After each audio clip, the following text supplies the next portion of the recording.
The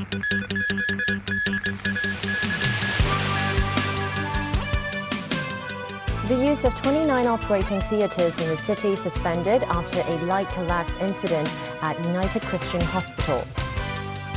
In Munich, the first high-level contact between China and the US since the American takedown of a Chinese balloon 2 weeks ago.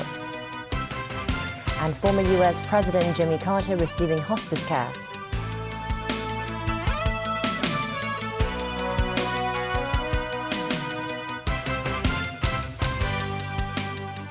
Welcome to TVB News. A rare accident happened at United Christian Hospital yesterday. A set of surgical lamps fell from the ceiling in an operation room, injuring the shoulder of an anesthetic assistant. After an initial inspection, the hospital authority suspects the incident was caused by metal fatigue in some screws. While no patients were present in the room at the time of the accident, it is said that similar problems with screws were found on 5 other surgical lights of the same model at the hospital. Authorities have instructed all public hospitals to suspend using 29 sets of surgical lamps of the same model. Mimo Sangai with more. The accident took place at United Christian Hospital on Saturday morning. According to the hospital authority, an anesthetic assistant suffered mild injuries, with one shoulder being hit by the lights. The HA added that no patients were at the scene when the lights fell. Earlier today, the HA said the incident may have been triggered by the worn-out condition of the screws used in the surgical lights after arranging a maintenance contractor to conduct a preliminary inspection. Sources said the set of collapsed lights were fixed on the ceiling with multiple screws. However, when the anesthetic assistant carried out regular checks on the surgical equipment, such as pulling the handle of the surgical lamps to prepare for an upcoming surgery on the day of the event, the entire set of lamps fell. Moreover, the HA said the maintenance contractor found a total of 5 other surgical lights of the same model at the hospital with similar problems, adding the contractor will replace them promptly. A local surgeon and lawmaker, David Lam, said the incident was unusual and unacceptable, adding the HA should release the information relating to the maintenance of the lights. It is a very serious accident, and it is rare. I have been a surgeon for over 20 years. And I've never seen something like that before. I believe they have a record, and it is timely for them to release the information of the very last maintenance. Could it be a fracture of the screw, or could it be a loosening? And has it been fixed properly before it was used? Has it been detected during the last maintenance? So there are a lot of questions we have to answer. While the HA said the incident will not affect emergency operation at public hospitals, some non-urgent surgeries may be rescheduled. Ming TVB News. Secretary for Financial Services and the Treasury Christopher Ho believes the connection between the city and the mainland can attract enterprises from the Middle East to invest in the SAR. Ho says the administration is looking into opening up the European market. Over the past 4 months, both the Financial Secretary and the Chief Executive have visited the Middle East, while the government stressed over and over again that corporations in the Middle East are interested in investing in the city. Only a dozen memorandums of understanding or letter of intent have been exchanged between the two sides. So far, not much big names have landed yet. When is it going to happen, and why do you think it hasn't happened yet? So after all, you talk about engagement or the fact that we are trying to bring them more in terms of investment, so on and so forth. It is an engagement process. Christopher Ho, who also accompanied the CE on his recent trip to the Middle East, told TVB News that the administration has ways to attract enterprises such as Aramco to list in Hong Kong, though without a clear timeline. He stressed Hong Kong has everything that Middle East businesses want. Basically, they need a partner, they need an anchor, and they need a connector. And Hong Kong definitely is the one, because we are an international financial center, and also we are well connected to different parts of the world, in particular our own country. And also right now, in terms of the investments, they are underweight in terms of Asia and China. The financial services chief thinks there is room for more cooperation between Hong Kong and the Middle East in areas like digitization. Still, he stressed the European market is also a key market, and the SAR administration is considering visiting Europe as well as brewing ideas on how to further open up that market. Financial Secretary Paul Chan has chosen the orange color for the cover of the budget he is going to deliver on Wednesday. He explained in his blog post he picked the orange color because it represents confidence and hope for the city's future. Chan said after 3 years of the epidemic, expansionary fiscal measures have worked in terms of alleviating the economic downturn pressure on the public. But he said the fiscal reserves have inevitably dropped. That has prompted discussions in the community that the government should increase the city's betting duty to bring in more recurrent revenue. The New People's Party thinks introducing new taxes would not be suitable as the city is only starting to recover, but it suggested that increasing football betting duty should be considered. Lawmaker Geoffrey Lam, meanwhile, thinks tax revenues from land sales and enterprises will gradually pick up, thus no tax hikes are needed. The top diplomats from China and the United States met on Saturday in the first high-level contact between their countries since the U.S. shot down an alleged Chinese spy balloon 2 weeks ago.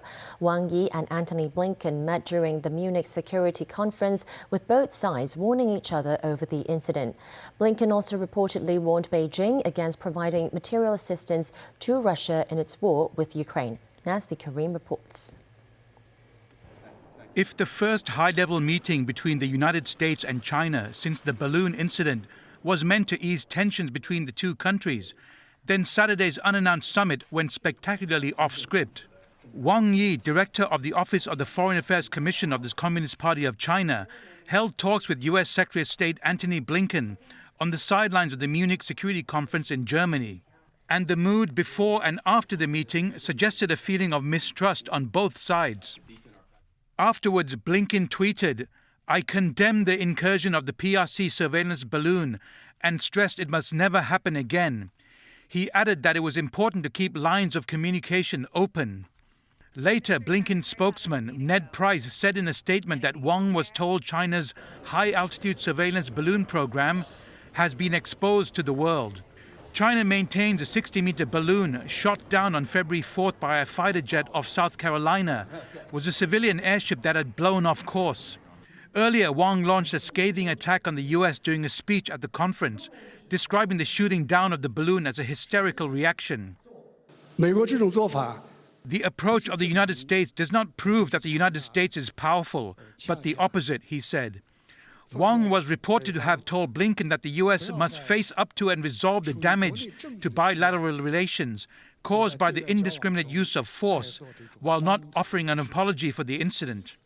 Blinken also reiterated a warning to China on providing assistance to Russia in the form of weapons in Moscow's war with Ukraine. China has not condemned Russia's actions in Ukraine and does not refer to it as an invasion. Wang said Beijing has not stood by idly, but also has not added fuel to the fire. Blinken is expected to say on an NBC News program, yet to be aired, that the U.S. is concerned that China may be thinking about providing lethal support to Russia, which would have serious consequences in their relationship. Reuters cited a source as saying that Blinken was blunt in warning China about trying to help Russia evade systematic sanctions. Nazvi Karim, TVB News. At the Munich Security Conference, Wang Yi said Beijing is continuing to call for peace and dialogue with regard to the war in Ukraine. This comes as Western leaders reiterated their support for Kiev, and U.S. Vice President Kamala Harris said Russia had committed crimes against humanity during its ongoing invasion of Ukraine. Daniel Rao tells us more. Wang Yi, the director of the Office of the Foreign Affairs Commission of the Communist Party of China, spoke about the ongoing war in Ukraine at the Munich Security Conference. Wang said China continues to call for peace and dialogue. He suggested that everybody should start to think calmly, especially friends in Europe, about what kind of effort can be made to stop this war. Wang also said there were some forces that seemingly don't want negotiations to succeed or for the war to end soon, without specifying to whom he was referring. He said China will set out its position on settling the Ukraine crisis in a document that will state all countries' territorial integrity must be respected. Also speaking at the Munich Security Conference, US Vice President Kamala Harris said Russia had committed crimes against humanity in Ukraine and insisted that those responsible would be held accountable. The United States has formally determined that Russia has committed crimes against humanity. And I say to all those who have perpetrated these crimes and to their superiors who are complicit in these crimes, you will be held to account. In the face of these indisputable facts, to all of us here in Munich, let us renew our commitment to accountability. Let us renew our commitment to the rule of law. The Biden administration formally determined last March that Russian troops had committed war crimes in Ukraine and said it would work with others to prosecute offenders. A determination of crimes against humanity goes a step further, indicating that attacks against civilians are being carried out in a widespread and systematic manner. Meanwhile, other leaders and top officials at the conference pledged to continue their support of Ukraine as the Russian invasion nears the one-year mark. I'm a child of the Cold War. Germany's Defense Minister Boris Pistorius reiterated his country's strong support for Kyiv. He said he had told Ukrainian President Volodymyr Zelensky on a recent visit to Ukraine that Berlin would help for as long as it takes. When Putin started this war, British Prime Minister Rishi Sunak called on world leaders to double down on support for Ukraine, saying additional arms and security guarantees are needed to protect the country and the rest of Europe from Russian aggression now and in the future. Elsewhere, during his nightly video address, Ukraine's President Volodymyr Zelensky said he had received strong signals from partner countries that Russia would be held accountable for its actions in the conflict in Ukraine. Zelensky also said that most of the country now had power after the day began with outages in some areas. He stated that outages had taken place to protect networks and generation facilities from Russian strikes. Ukrainian military personnel in the Kharkiv region said Russian forces have focused their efforts on breaking through its defense lines in the Kupiansk area. Daniel Rell, TVB News. Former U.S. President Jimmy Carter will spend his remaining time at home and receive hospice care after a series of short hospital stays.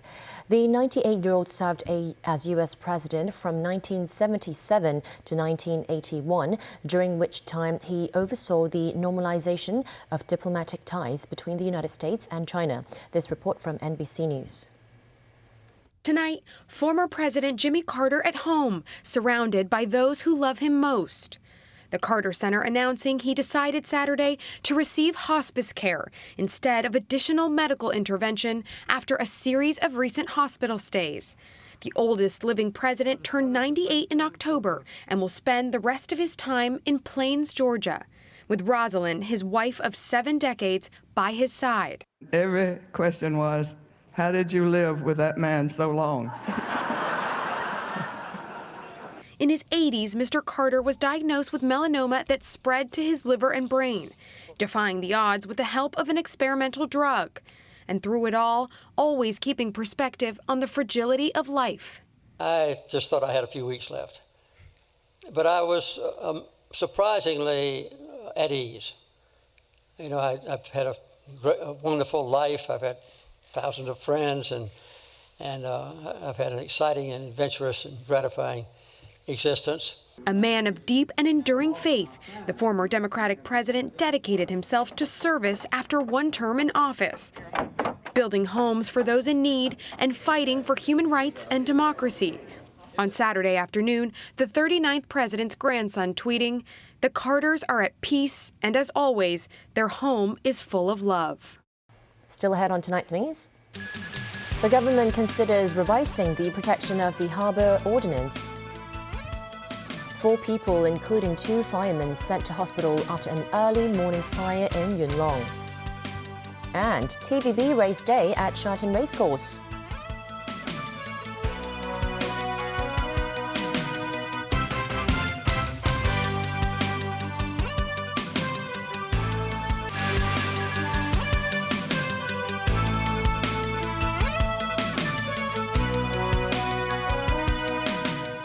Welcome back to TVB News. Secretary for Development Bernadette Lin says the government is considering revising the protection of the Harbor Ordinance. The amendment aims to simplify the procedures to allow the authorities to push forward harbourfront projects in an easier way. Christy Khan reports. The protection of the Harbor Ordinance took effect in 1997, aiming to protect and preserve Victoria Harbor. The ordinance states that reclamation projects have to meet certain criteria before they can be carried out. For example, there's an overriding public need for reclamation, or the proposed extent of the works is already the minimum, given that the proposal has provided convincing materials to prove it. Secretary for Development Bernadette Lin said today some parties in society hope that the authorities can revise the protection of the Harbor Ordinance. This prompted the Development Bureau to consider putting forth an amendment to the ordinance and simplifying the existing procedures to lower the thresholds for reclamation works. The amendment aims to allow harbourfront projects to be implemented as soon as possible. Vincent chairman of the Harbourfront Commission, said the existing ordinance is effective in protecting the harbour. But some projects have encountered difficulties in their implementation due to the high thresholds. Also said the government and society have to reach a consensus so that the ordinance will not be misused.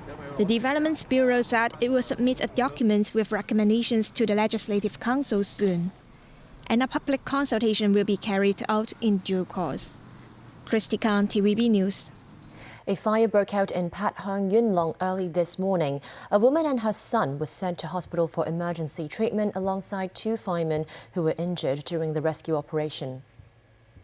This video captured the raging fire at a village house in Pat Hong Yuen Long that broke out at 4:40 a.m. this morning. Firemen arrived at the scene and dispatched a hose and a smoking cap team to fight the blaze. 2 firemen involved in the operation were sent to hospital after suffering burns to their back and arms. The police received a call saying the fire had broken out from the 38-year-old female owner of the village house just before 5 a.m. The woman and her 14-year-old son were rescued and sent to Alice Ho Mu Ling, Nethersall Hospital and North District Hospital for emergency treatment. The fire was extinguished about 30 minutes later. The Fire Services Department believes the blaze was triggered by a short circuit in a fridge. The TVB Race Day, which is sponsored by Television Broadcasts Limited, took place at Sha Tin Racecourse today. The racecourse was filled with horse racing fans who were cheering most of the time during the day. Apart from watching the races, visitors could also enjoy live performances or take photos with mascots. Prior to the first race of the day, an opening ceremony took place inside the racecourse. Today marks a memorable milestone between Hong Kong Jockey Club and TVB. Hong Kong Jockey Club has been a keen player in community investment, and I do hope that together with other charitable organizations at presence today, we will all continue join hands in making Hong Kong a warm and caring society. And that's the news for tonight. Thanks for joining us.